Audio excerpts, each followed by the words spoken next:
আমি এখন মাননীয় মুক্তিযুদ্ধ বিষয়ক মন্ত্রী জনাব আহমেদ আজম খানকে সংসদে উত্থাপিত আকারে জুলাই গণঅভ্যুত্থানের শহীদ পরিবার এবং জুলাই যোদ্ধাদের কল্যাণ ও পুনর্বাসন বিল 2026 অবিলম্বে বিবেচনার প্রস্তাব উত্থাপনের জন্য আহ্বান জানাচ্ছি।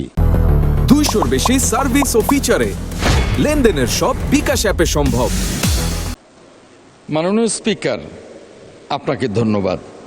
আমি আহমেদ আজম খান, মুক্তিযুদ্ধ বিষয়ক মন্ত্রী, প্রস্তাব করিতেছি যে জুলাই গণ অভ্যুত্থানের শহীদ পরিবার ও জুলাই যোদ্ধাদের কল্যাণ ও পুনর্বাসন সহ গণ অভ্যুত্থানের মর্ম ও আদর্শকে রাষ্ট্রীয় ও জাতীয় জীবনে সুপ্রতিষ্ঠিত করা এবং ইতিহাস সংরক্ষণের উদ্দেশ্যে আনীত একটি বিল, জুলাই গণ অভ্যুত্থানে শহীদ পরিবার এবং জুলাই যোদ্ধাদের কল্যাণ ও পুনর্বাসন বিল 2026 অবিলম্বে বিবেচনার জন্য গ্রহণ করা হোক।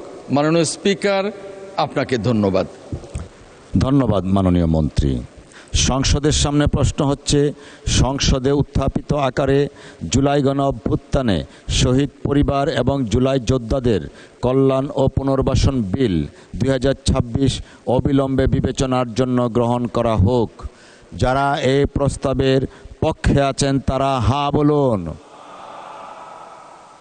যারা এই প্রস্তাবের বিপক্ষে আছেন তারা না বলুন।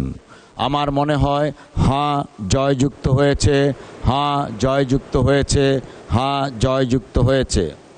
অতএব মহান সংসদে উত্থাপিত আকারে জুলাই গণ অভ্যুত্থানের শহীদ পরিবার এবং জুলাই যোদ্ধাদের কল্যাণ ও পুনর্বাসন বিল 2026 অবিলম্বে বিবেচনার জন্য গৃহীত হলো।